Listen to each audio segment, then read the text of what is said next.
So I'm here Oh, with author and producer at Arrogant View Productions, Torthell Robinson. How are you doing? I'm good, man. How you doing? Excellent, man. Thank you so much for taking the time. You know, we were just talking about the last time I saw you. It was at Starbucks on Sunset. Like man, like you and me and stuff. We go way back, like you were saying, to like the New York Film Academy, man. That's where I first met you and stuff, everything in the 1 year program. What was the experience like, you know what I mean, going to the New York Film Academy? Oh man. Well, I got to give you the backstory if we're gonna do it. All right. So, do you remember Brandon? Yeah, yeah. Okay. So, Brandon, I was living in Dallas, Texas at the time, and Brandon, I'm not even gonna say his last name. Well, if you know who he is, you know who he is.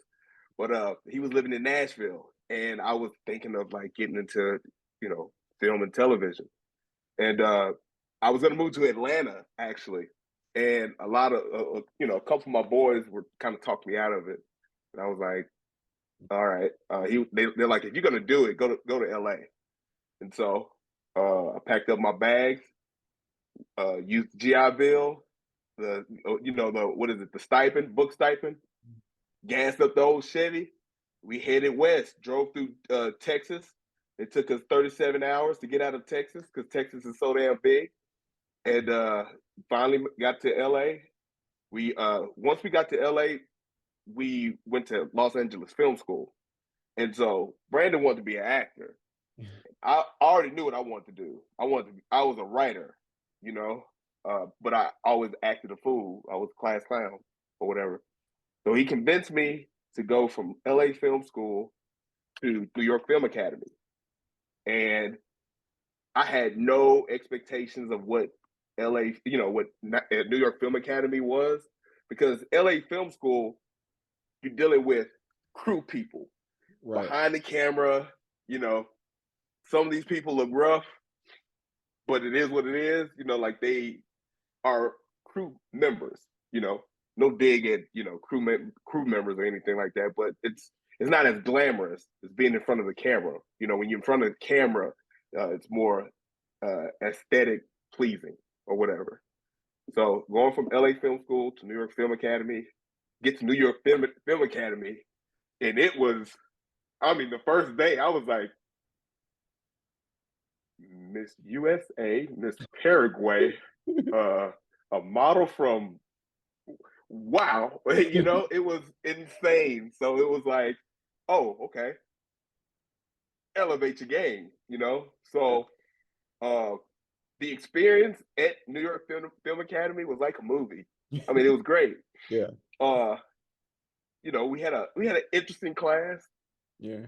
Uh, but I think that whole experience really just helped me with uh, understanding how to write characters, you know, and you know, respect to actors or whatever. But that's not my thing, you know.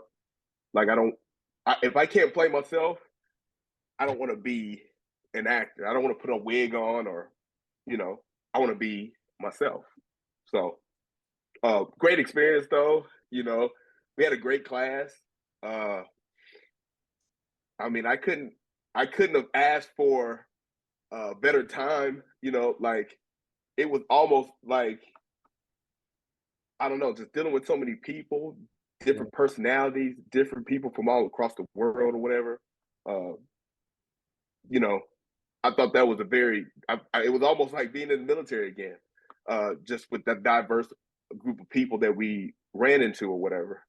Uh, some of the teachers there were trash, and there's a reason why they're trash. There's a reason why certain people teach. What they say, those who can't teach, you know, um, you know, they weren't necessarily greats in their field or whatever. So they wanted to, you know, put their misery on up and coming students.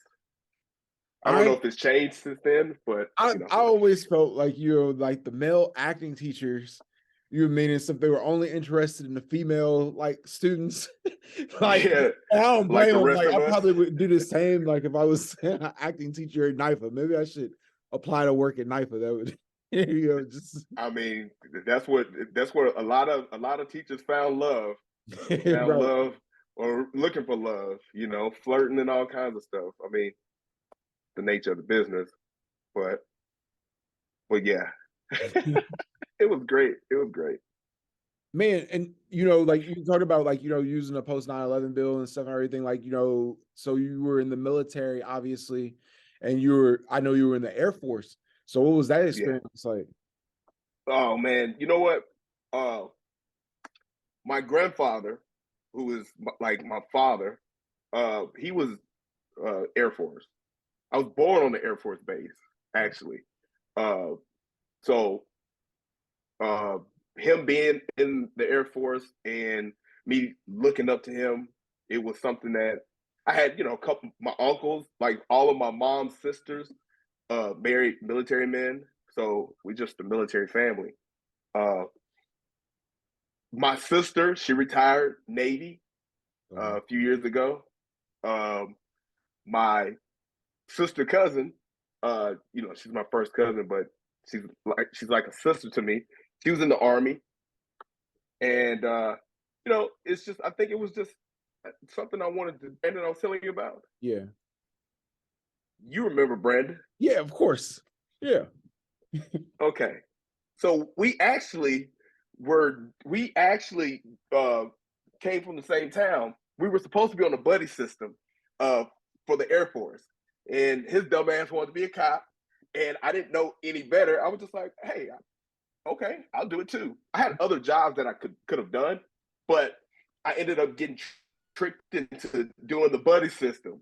So we do the buddy system, and let me tell you how the buddy system worked, or the recruiter, who I'm still looking for. Uh, he lied to us. He lied to us. He said, "Hey, I'm gonna put you guys in the buddy system. You guys are gonna go. You're gonna be on the same flight. You're gonna be on the same tech school. That's the training for your job in the Air Force." And none of that shit happened. What happened was he ended up having to leave a week before me, and like the guy hit him up a couple days before he was supposed to leave, saying, "Hey, you're leaving in a couple days," and he was like, "What?" So he left a week earlier, and then I left a week after. So when it came to basic training, he graduated before me, and then I graduated after him. Didn't know what the hell a World Trade Center was, you know. So you know, I mean, we fast forward. I talked a lot of shit. Uh, went to Iraq a few times, not not voluntarily. It was I mean, you're in Iraq. You're in the sandbox. They're lobbing mortars at you. They're shooting at you. You're in their homeland. We're in their homeland trying to fight for freedom in America. Stuff you've had a lot of interesting experiences, like, so like after you left NIFA, like, what happens? Like, I mean, like, do you just like immediately start working on like, your book, or like, I know like at the time you were like shopping a script, it was like a pilot. Yeah. Oh yeah. So once once I left NIFA, uh, I fell in love, Okay. and then I feel like that was I fell in love with two things. I fell in love with the lady, and I really fell in love with like my work and like crafting my work or whatever. So when I left NIFA, it was a few things that I did. Well, I experienced love that whatever kind of distracted the shit out of me. To be honest with you, took me off course a little bit.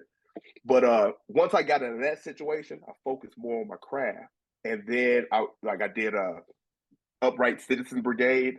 Okay. Um, I did that. Did a few other like classes here and there, and I just said, let me just take the stuff that I learned and let me put that into motion.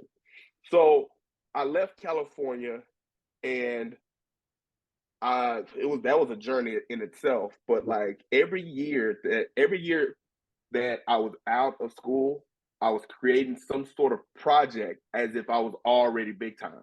So instead of sitting back and waiting for somebody to discover me, or, I fell through the rabbit hole of doing, script writing competitions and submitting to agents and managers and stuff like that. That shit doesn't work. Like, as far as like submitting to managers and agents, like they take 10% of 90% of 100% of the work that you do. So they're not gonna go out. They're not the end all be all of like putting your career, like putting you like they are middlemen. They 10 to 15% of work. Like they have connections that can, amplify something that you do. But like they try to tell you need an agent, you need a manager.